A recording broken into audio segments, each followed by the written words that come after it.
अस्सलाम वालेकुम नाज़रीन, मैं हूं शेख रहमत अली। आप देख रहे हैं क्राइम टुडे न्यूज़।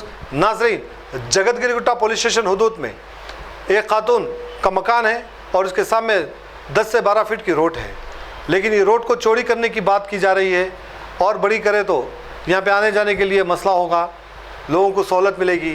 ऐसा सोच करके एक रिपोर्टर, जो TV5 का रिपोर्टर बताया जा रहा है, जो बंजारा हिल जुबली डिवीज़न देखता है, उसका मकान वहाँ पर है और वो लगातार यहाँ के गरीब लोगों को परेशान कर रहा है, ऐसा इल्ज़ाम है।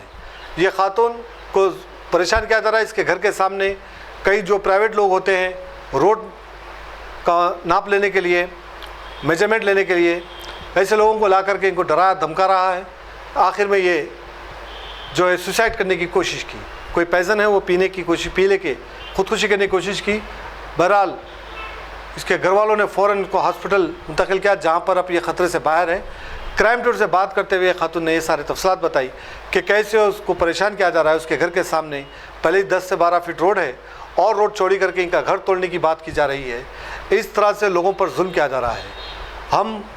हमारी ये जिम्मेदारी नहीं है लोगों को तकलीफ़ देना या लोगों को परेशान करना। हमारी जिम्मेदारी है ऐसे गरीब लोगों की आवाज़ को उठाना, हुकूमत से सवाल पूछना। लेकिन आज हम उनके ग़ुलाम बनते जा रहे हैं। सवाल करने की बजाय उनकी चौखट के ग़ुलाम बन रहे हैं, उनकी चौखट पे पड़े रह रहे हैं। ये हमारा पेशा हो चुका है।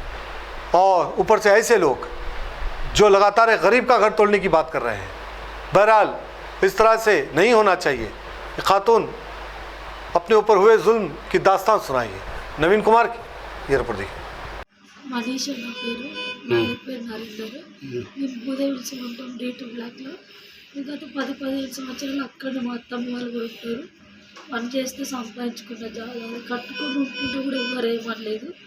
నిన్న ఈరోజు సడన్గా వచ్చి ఇల్లు కూడా కొట్టిండ్రు. ఎవరు? కాంతారావు సార్ అని ఇప్పుడు చైర్మన్. వాళ్ళని తీసుకొచ్చింది శ్రీకాంత్ రెడ్డి అని.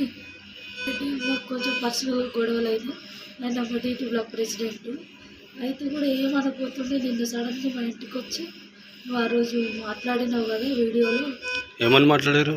ఇప్పుడు రోడ్లు వేసిండు, మా గల్లీలో మొత్తం వేయించిన అంటే ఎవరిని ఏం బయటికి రానియకుండా మాట్లాడనీయకుండా వేసిండు. వినాయక చవితి అప్పుడు మాకు గొడవ అయింది.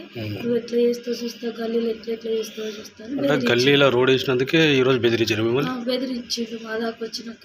అయితే నువ్వేం బెదిరేం అవసరం లేదు, నాది నేను నిలబడతా ఖచ్చితంగా.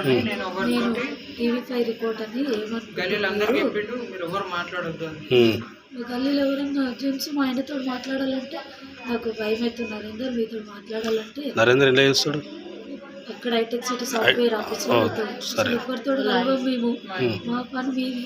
మొన్న ఒక అతను కలిసి కూడా మీతో మాట్లాడాలంటే భయం అవుతుంది నరేందర్, శ్రీకాంత్ రెడ్డి చెప్పిండు మాట్లాడొద్దు వాళ్ళతో అని కూడా అన్నారు. సరే మాకెందుకు పని చేసుకొని బతికేటోళ్ళం అనుకున్నాం. వినాయక చవితి నుంచి ఇప్పటి వరకు ఎవరు రాలేదు మా దగ్గరికి మాట్లాడలేదు. నిన్న సడన్గా వచ్చింది. రేపు కాంతారావు సార్ వస్తాడంటే ఇక్కడ 15 ఫీట్ల రోడ్డు పడుతుందంట, చూసుకో నువ్వు వీడియోలో ఎట్లా మాట్లాడినావు అది ఇది అని అన్నాడు. అయితే సరే అన్న, నేనేమో తక్కువ మాట్లాడితే జరుగుతుంది, నా దాకా వస్తే నేను ఎవరిని వదిలిపెట్టాను, కష్టపడి సంపాదించుకున్నా అని అన్నా. సరే చూద్దాం తీరేపు వస్తాం కదా, కాంతారావు సార్ వస్తాడంట, ఇక్కడ కమిటీ వాళ్ళు పడతాము, నువ్వు రోడ్డు పడుతుందంటే చూసుకుందాం అన్నాడు.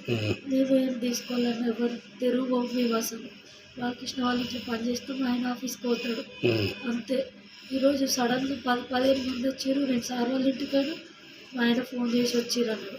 వచ్చే వరకు మాట్లాడుకున్నాను, వీళ్ళు మొత్తం సగానికి ఎక్కువ పోతాను, 15 ఫీట్ల రోడ్ వస్తుంది అన్న. మా అత్త మేము కష్టపడి సంపాదించింది అది.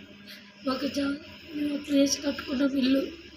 ఈరోజు పర్సనల్ ఇష్యూ వేసుకొని మా ఇల్లు పోగొట్టాలని చూస్తున్నాం. అంటే మున్సిపల్ లేఅవుట్లో 15 ఫీట్ల రోడ్ ఉందా? అసలు ఇక్కడ హైవేలో కూడా లేదు ఎక్కడ కూడా. అది గుడి కూడా అని నాకు ఎందుకు భయం ఏంటంటే అది గుడి, హిందూస్ అందరూ రియాక్ట్ అవుతారేమో, మా ఇల్లు నిజంగా పోతుందేమో అదో భయం అయింది. మా గల్లీలో అందరు నిలబడ్డారు, ఒక్కరు కూడా మాట్లాడారు. విషయం ఏంది ఆగిరమ్మా? భయం, ఇల్లు పోతుంది, కష్టపడి సంపాదించుకున్నాము. ఈరోజు నిన్న వచ్చి చెప్పిపోయిండు, ఈరోజు వేసిండు. ఎవరాలు చెప్పిన వ్యక్తి? శ్రీకాంత్ రెడ్డి చెప్పిపోయిండు, కాంతారావు సార్ వస్తాడు చూస్తాడని. నేను లైట్ తీసుకున్నాను. అంటే నిన్న చెప్పి ఈరోజు చేసిండు. ఈరోజు గులగొడతా అని చెప్పి ఖచ్చితంగా ఆయనకేం అధికారం గులగొట్టడానికి? మున్సిపల్ వాళ్ళు వస్తారు కదా.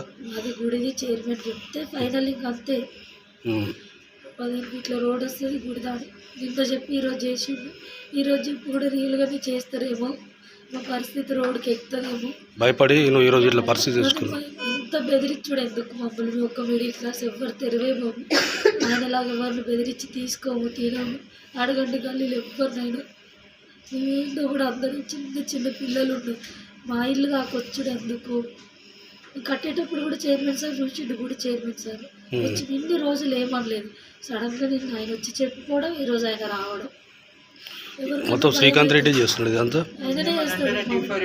ఏమనంటే రిపోర్టర్ మమ్మల్ని అయితే అసలు టార్గెట్ చేసిండు.